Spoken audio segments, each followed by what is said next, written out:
वालेकुम अस्सलाम वरहमतुल्लाहि वबरकातुहू। आप कैसे हैं?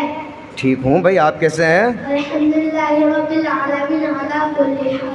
ऐसा भी आज क्या हो रहा है? अरे भाई, यहाँ आपको नहीं पता क्या हो रहा है? भाई यहाँ पर इदारा नूरुल कुरान, आप भी माशाल्लाह उसके तालिब इल्म हैं, तो इदारा नूरुल कुरान का जो इम्तिहान हुआ था, सालाना जो इम्तिहान हुआ था, उसके रिज़ल्ट अनाउंस की तकरीब हो रही है। हाँ हाँ, ये लीजिए भाई, पानी पीजिए।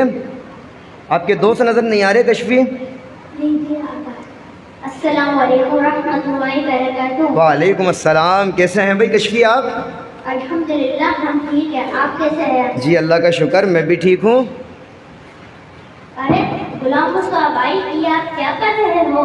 पानी पी रहा हूँ। खड़े होकर तो क्या हुआ? पानी हमेशा बैठ कर पीना चाहिए। अच्छा, तो पानी खड़े होकर नहीं पी सकते? जी नहीं, मगर क्यों?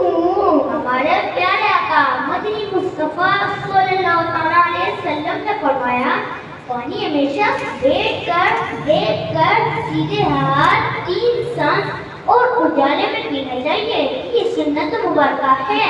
तो पानी अंधेरे में नहीं पी सकते?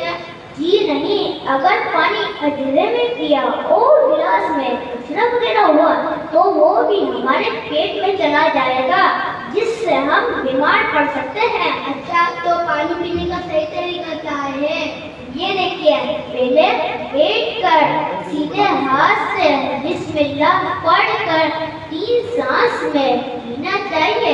इस तरह के पहली और दूसरी बार एक घूंट पिया।